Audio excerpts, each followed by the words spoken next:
Thank you, Mr. Chairman. Magandang umaga po, Mr. President, at sa lahat po ng mga resource persons who are here today. Magandang umaga po. Mr.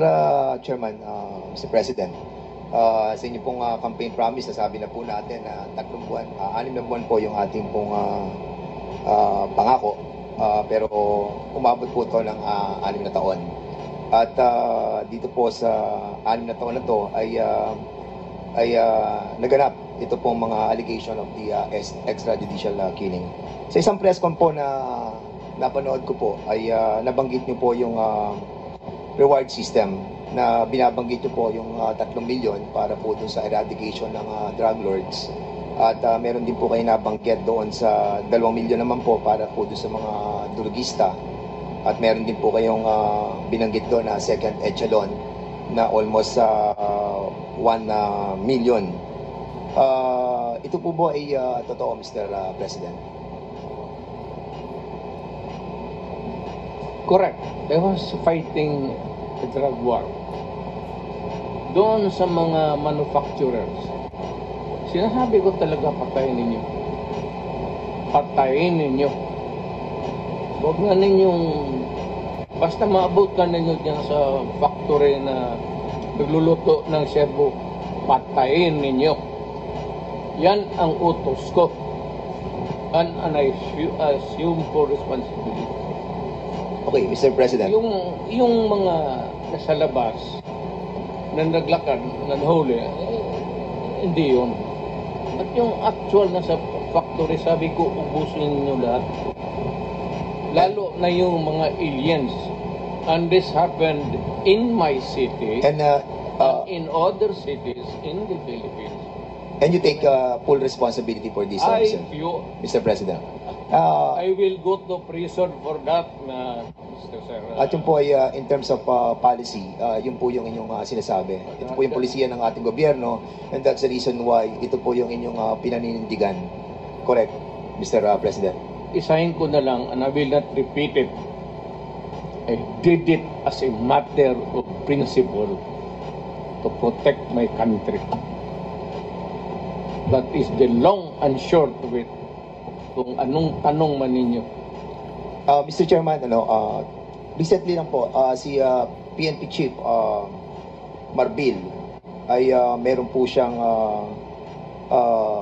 interview dito po sa, can you kindly show yung GMA News Online number 12. At sinabi po ni PNP Chief Marbil that based on the official PNP data from July 2016 to June 2022, Marbil said that 1,286 officers were affected in the line of duty, with 312 killed and 974 wounded. And at the same time, sabi niya po, Mr. President, Mr. Chairman, that these police officers carried out their responsibilities with dedication and often faced considerable risk to ensure public safety. Many officers endured not only physical harm but also found themselves entangled in legal and administrative challenges. 214, Mr. President, na mga officers ng PNP faced 352 criminal cases during this period. And according to him, that while the promise of support was made, many officers continued to face consequences largely on their own. Dinagdag pa po niya, Mr. President and Mr. Chairman, that 195 officers were dismissed over the period of 6 years. There are also 398 cops facing dismissal for various reasons. More than 20 police officers are currently in detention right now, Mr. President. The PNP chief said that numbers remind us that the impact of the anti-drug campaign was deeply felt by our police force as well.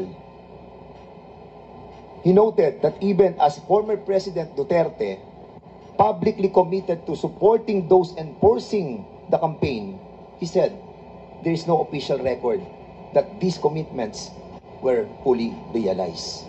I was not asked even for a minute So, Mr. tumulong and for what a particular purpose.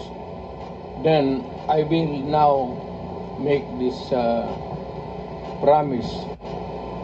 I will start a fund sa protection ng mga pulis. I'm putting up 1 million. Paghahanap ako, meron akong 1 million. Hindi ako kung meron million lang, magbubula ako, sabihin ko wala. Mr. Chairman. I'll start. Yeah. But I'll raise a fund para tulungan yung mga pulis. Mr. President. And I will personally appear in court. Ako mismo ang mag-defense counsel nila. Mr. Chairman, Mr. President, 2 days ago you have mentioned that wala po kayong pamasahe papunta po dito. And I'm pretty shocked that you have 1 million in your account to help our policemen. And we salute you, Mr. President, for that. And for being honest, that you will be... 1 million is for my... Wait po, Mr. President. Mr. President, I'm still at the floor, Mr. President. Excuse me. For my medicine and subsistence.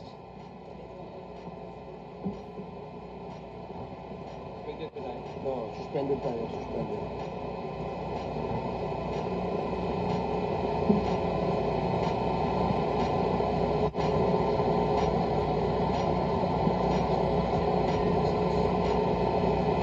Bastos. Hearing resumed. Again, let me remind everybody to please calm down. Let the person talking finish his sentence first before you interject. Okay? Yun lamang po ang aking paalala sa lahat. Mr. President, Mr. Chairman, yung pong 1 million na ipagkakalob po ninyo will go a long way. And we are very thankful because marami pong mga officers po natin, mga kapulisan po natin na natanggal na po. 100, as a matter of fact, to be exact with that, Mr. Chairman, 195 officers na po itong na-dismiss. Nasira po ang kanilang buhay, nawalan po sila ng trabaho, they were humiliated, their dignity was lost. And Mr. Chairman, Mr. President, that 1 million will go a long way. I will hand to you the 1 million. Point of order, Mr. Chairman. Before this. Point of order, Mr. Chairman. What is the rule that was violated? What is the point of order of Congressman The Paduano? former president is speaking without the recognition of the chairman. And please, Mr. President, or President, you know the rules. It was read by Chairman Akop. And being a former congressman, you know the internal rules. Let the members of this committee finish the question before answering. That's my first point of order, Mr. Chairman. And I hope the former president understand. Nakalimutan The rules. ko na yun. Yung rules na yun. Oh, now, I now want you. Hindi Pinapaalala ko po. I'm not. Now again, I am Mr. not- Chairman. Chairman, Hearing suspended. the former president is Hearing speaking. suspended.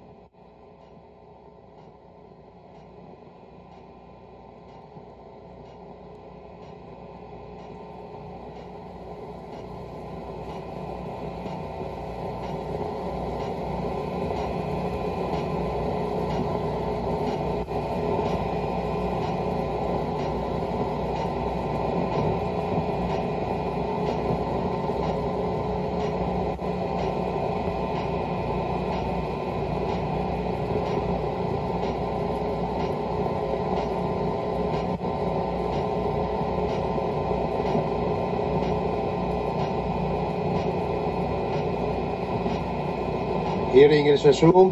Before I allow everybody to speak, please be reminded, mga kasama, mga resource persons, to always address the chairperson when you want to speak and wait for the chair to recognize you.